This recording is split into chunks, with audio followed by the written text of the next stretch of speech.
अकीके का माना है अक यानी काटना, ये निकला है अलग करना, काटना, ये इसका माना बनता है। और शरई माना ये है इसके कि बच्चा पैदा होने के शुक्रिया में जो जानवर ज़िबा किया जाता है उसको अकीका कहते हैं। अच्छा, अकीके में जो नीयत करनी चाहिए वो ये कि अल्लाह करीम ने एक नेमत अता की है, बच्चा या बच्ची अदा की है, तो उसके शुक्राने के तौर पर सुन्नत अदा करने के लिए मैं अकीका करता हूँ, तो इंशाअल्लाह अकीका करने का सवाब भी मिलेगा, इसकी बरकतें भी मिलेंगी। अच्छा, एक और सवाल ज़हन में पैदा होता है कि अगर कोई अकीका नहीं करेगा तो क्या वो गुनाहगार होगा? तो ऐसा नहीं है। अकीका करना फ़र्ज़ या वाजिब नहीं है, सिर्फ सुन्नत मुस्तहब्बा है। नहीं करेंगे तो गुनाह नहीं होगा। अलबत्ता गरीब आदमी को तो बिल्कुल ये जायज़ नहीं है कि वो सूदी कर्जा लेकर अकीका करे। बाज़ औक़ात अपने सर पर इतना बोझ सवार कर लेते हैं कि कर्जा लेकर, बाज़ औक़ात सूदी कर्जा लेकर भी नहीं जनाब अकीका करना है। अकीका बहुत अच्छा काम है, मगर ये इस्तिताअत होते हुए है कि आपके पास इतनी अल्लाह पाक ने नेमतें दी हैं कि आप खर्च कर सकते हैं, तो फिर आप अकीका करें। आगे चलते हैं कि एक सवाल या एक बात सुनते हैं कि अगर किसी का अकीका नहीं करेंगे और बच्चा बग़ैर अकीके के इंतकाल कर गया तो अपने वालिदैन की शफाअत नहीं करेगा, क्या ये दुरुस्त है? ये इंटरेस्टिंग क्वेश्चन है। तो जी हाँ, लेकिन इसकी सूरतें हैं। याद रखें कि जिस बच्चे ने अकीके का वक्त पाया, यानी वो बच्चा 7 दिन का हो गया और अब इस्तिताअत भी है, कोई उज़्र भी नहीं है, खर्च करने की ताकत भी है, अब इसका अकीका नहीं किया गया तो ये अपने माँ बाप की क़यामत के दिन शफाअत नहीं करेगा।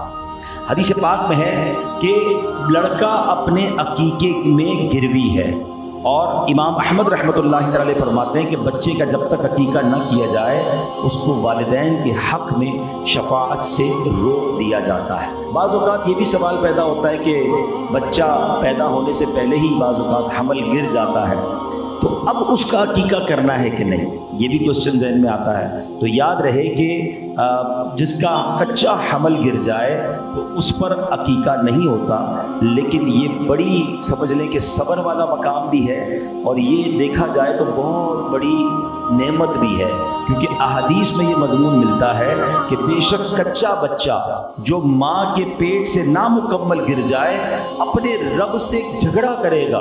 माँ बाप अगर ईमान पर ख़ात्मा हो जाए और माँ बाप जहन्नम के लिए हकदार ठहर जाएं तो ये अपने रब से झगड़ा करेगा कि मेरे माँ बाप को जन्नत में दाखिल फरमा, और अल्लाह हुक्म फरमाएगा कि अपनी नाल से अपने माँ बाप को खींच के वो जन्नत में ले जाएगा।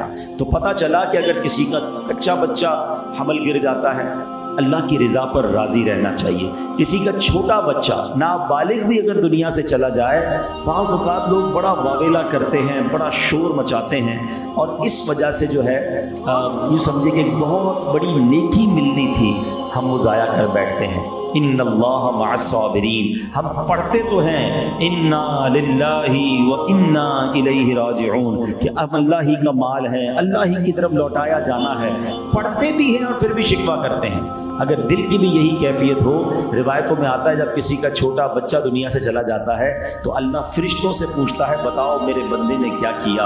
अल्लाह की बारगाह में अर्ज़ करते हैं, मौला उसके गोया दिल का टुकड़ा चला गया है मगर वो तेरी रज़ा पर राज़ी है।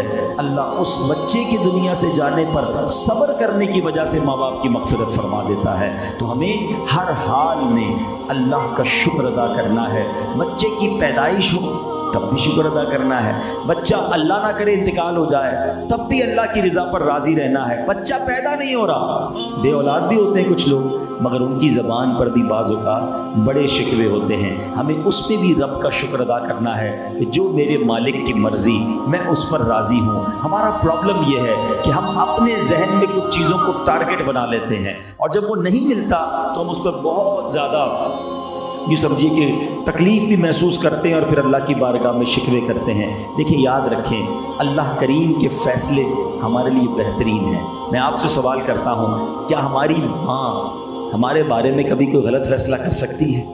माँ तो हमेशा बेस्ट फ़ैसला करती है ना। हैं, आप वालिद हैं, आप अपने बच्चे के लिए क्या फ़ैसला करते हैं? ऑलवेज़ आप चाहेंगे मेरा बच्चा हमेशा खुश रहे। जब हम माँ बाप होकर अपने बच्चों के लिए बेहतरीन फ़ैसला करते हैं तो हम ये क्यों नहीं सोच रहे कि کئی ماؤں سے زیادہ پیار کرنے والا میرا رب اگر میرے بارے میں اس نے کوئی فیصلہ فرمایا ہے تو وہ میرے لیے بہترین ہے۔ میرا چھوٹا بچہ دنیا سے چلا گیا، شاید وہ اسی لیے گیا ہے کہ میری مغفرت کروائے گا۔ میرے یہاں اولاد نہیں ہو رہی ہے تو شاید اس لیے نہیں ہو رہی کہ یہی میرے رب کی رضا ہے۔ دیکھیں کئی ماں باپ ایسے ہیں، اللہ ہمیں بھی اور ہمارے بچوں کو ہر طرح کی بیماری سے بچائے، مگر آپ نے دیکھا ہوگا کئی بچے معذور پیدا ہوتے ہیں، کئی بچے بہت زیادہ بڑی بیماریوں میں ہوتے ہیں اور جس کی وجہ سے ماں باپ روز مرتے ہیں۔ کیا پتا میرے نصیب میں ایسا بچہ لکھا ہو اور اللہ نے مہربانی کی مجھے بچہ نہیں دیا تاکہ میں اس تکلیف سے نکل جاؤں۔ اچھا ایسی بھی اولاد دیکھی کہ ماں اللہ ماں باپ کو مار کر گھر سے نکال دیتے ہیں، نافرمان بچے نہیں ہوتے۔ کیا پتا میرے نصیب میں ایسا بچہ لکھا ہو اور اللہ کریم نے اس لیے مجھے اولاد نہ دی ہو۔ تو اگر اللہ کے فیصلے